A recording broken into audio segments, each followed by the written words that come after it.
Hello, Fat Guy Flies RC here again. Well, last video I did was the unboxing of the OMP Hobby Super Decathlon. Well, I got her all together, so this is a post-build video. As you can see, they got the flashing lights, front light there, and then of course the green on this one here. Has really big control surfaces on it. Let me go over a few points about the build. Now, like I say, here's you put your receiver in there. I put that's an AR 410 or 420, 410, the 4-channel. I can't remember if it's a 420 or 410, but it's an AR Spectrum AR 410, I guess, receiver, which is a 4-channel, because this is only a 4-channel plane. The Y, I had to provide my own Y to get the ailerons to work perfectly, so you'll need to add that if you want to do it that way. Now, you could use a 6-channel receiver and put your ailerons on separate channels if you wanted to. Now, this is just a 4-channel, so I ran my light controller, which was already installed, the power off of it, to my bind. After I bound the aircraft. The prop, I put the prop on the balancer. It was balanced right out of the box, so it didn't have to balance anything. I added a few of the stickers provided, which were here and here, and then on the side I put the OMP model products on there. That's the only stickers I put on it.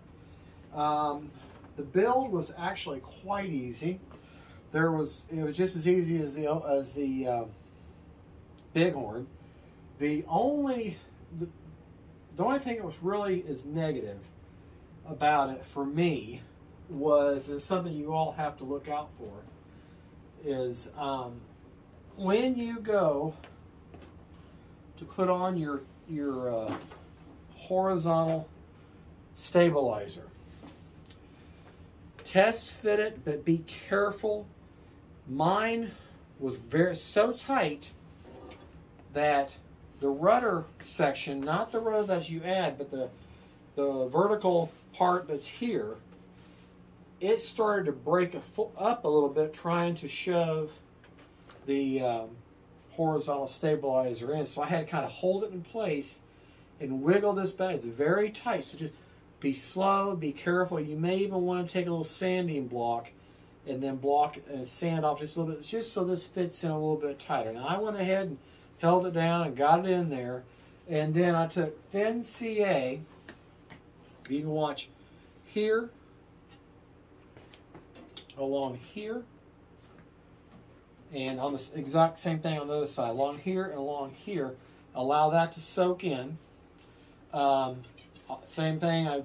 You got 3 CA hinges here that you just drop on both sides, and the hinges on this were on the horizontal were already done. This is the only thing you have to slide. The only hinges you have to slide in is this rudder, and then just put some CA here on the 4 areas where it touches, and that's in there. These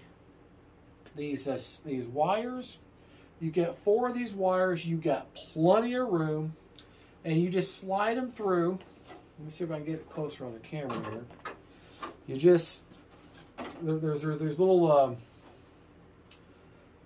hard plastic loop things here. I don't know what they are. They're hard points. You just run your wire through there and slide the little metal.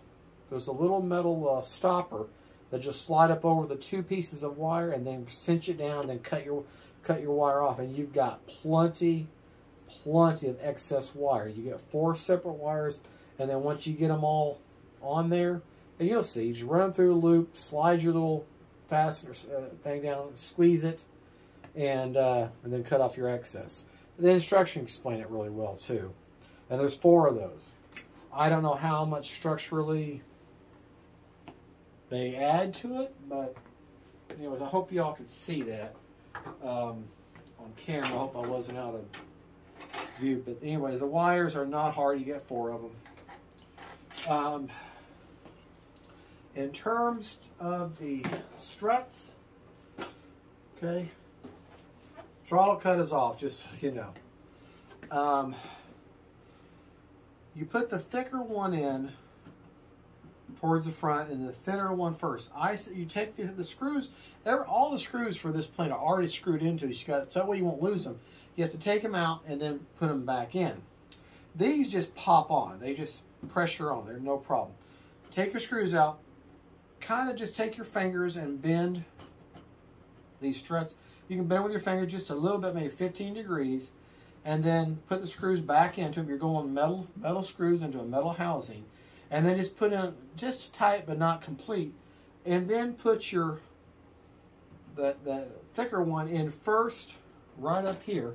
That goes in first, and then your thinner one goes on top of it, and those two tabs will line up, and then you just run your screws on it. You may have to fiddle with it, and they have to, let me see if I can get it here where you see it. The two struts fit in under the lip of this white thing, this white area here, and then you just put your screw in there. They fit in there, okay? Just fit them in there, and then you'll see it when you put it together, but just line that up and then anchor your screw down. Everything just kind of bolts together. Like I said, on the tail is the only place where you've got any gluing to do. As far as your ball link,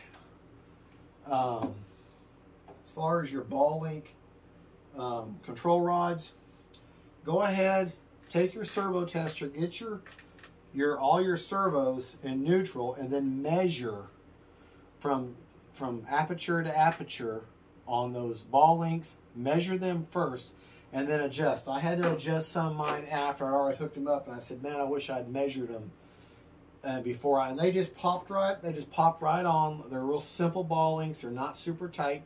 They pop right in, and they're not going to come off unless you take a pair of pliers and pop them off again. But very, very pleased with how they worked.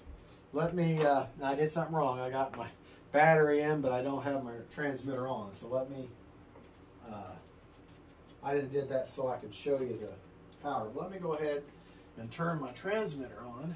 Good old NX10. Okay.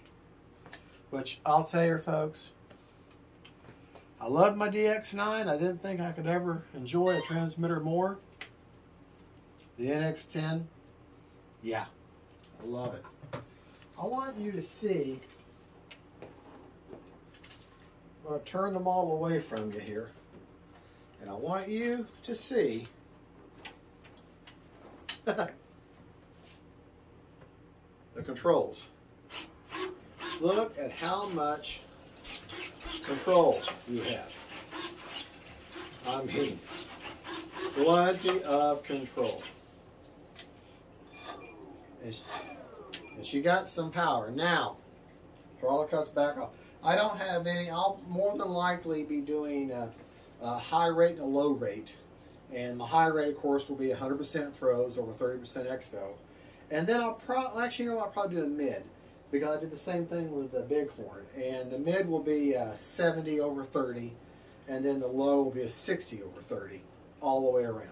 So, and more than likely the middle one, the 70 over 30, will more than likely be what I use, because these throws are insane. I mean, this is, and it's got plenty of power. They do tell you, yes, it'll run on 3S or 4S, but if you run it on 3S, you have to get the other prop, and you'll have to look at the website to get find out what that prop is. And folks, I bought this plane, got it sent to me, and it's already sold out. And I knew that would happen. That's why I grabbed one quick. And I bought it at Buddy RC, but it's just they're OMP Hobby also, and but they're already sold out of this. But just like the Bighorn, they get their first batch in, they sell them all, then they'll get another batch in, they'll sell all of them. So just be patient. I don't know if they have a waiting list or not, but just be patient. Other than that, the build was just super simple.